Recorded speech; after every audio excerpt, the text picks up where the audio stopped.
Welcome everyone to the Tales of Tamriel. In this channel we will explore in depth every aspect of Tamriel's history and lore-rich world. This is the very first episode and the beginning of my channel, so where better to start than the beginning. The very beginning. The Dawn Era.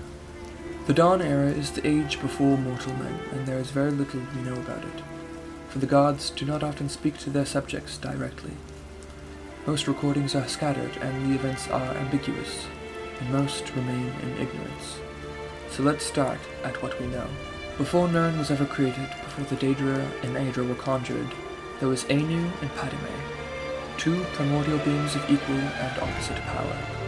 Anu was the aspect of light in the universe, embodying order and harmony, while Padme was the aspect of darkness, the epitome of chaos and discord. In this case, opposites do not attract, for these divine beings were eternally at war.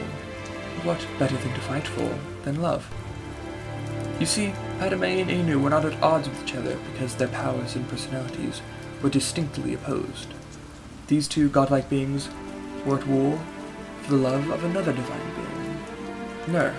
There is very little information about the conflict between these beings, but the annotated Annuat in the Elder Scrolls III Morrowind is the best information we have about the conflict. It reads, "As Anu and Padme wandered the void, the interplay of light and darkness created Nur.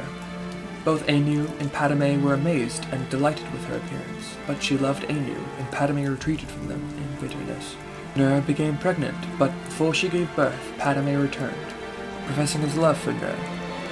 She told him that she loved only Anu, and Padme beat her in rage. Anu returned, fought Padme, and cast him outside time. Nur gave birth to creation, but died from her injuries soon after. Anu, grieving, hid himself in the sun and slept. Meanwhile, life sprang up on the 12 worlds of creation and flourished. After many ages, Padme was able to return to time.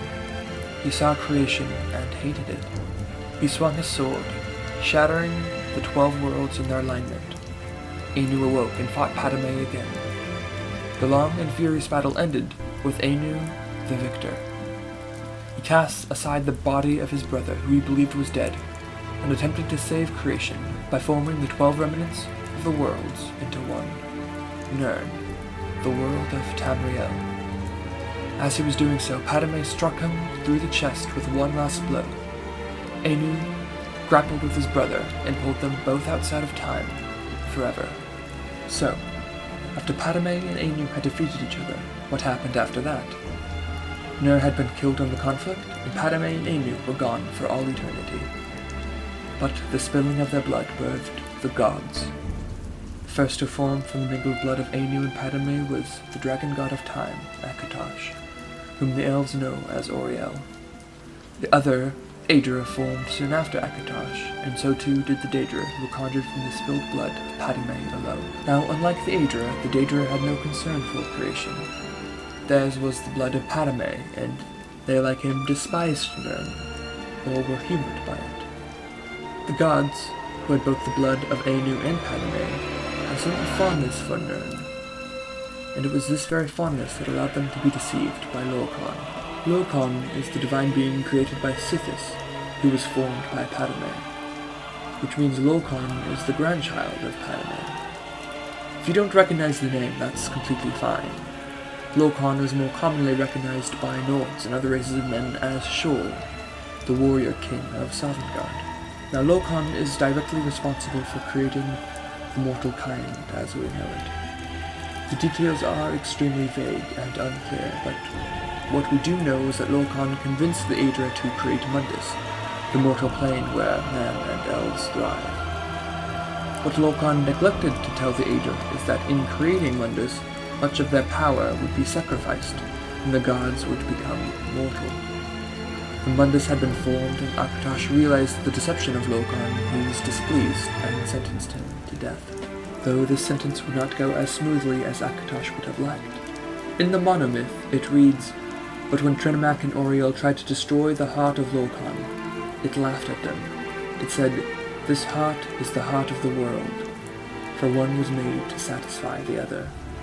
So Oriel fastened the thing to an arrow and let it fly long into the sea, where no aspect of the world may ever find it." When Lorkhan's heart fell into the sea, the island of Vardenfell sprouted there, with the volcano of the Red Mountain the resting place for the heart. The song Red Diamond from Elder Scrolls Online gives us a unique insight into the death of Lorkhan. When Akatosh slew Lorkhan, he ripped his heart right out. He hurled it across Tamriel, and the heart was heard to shout, Red Diamond, the heart and soul of men.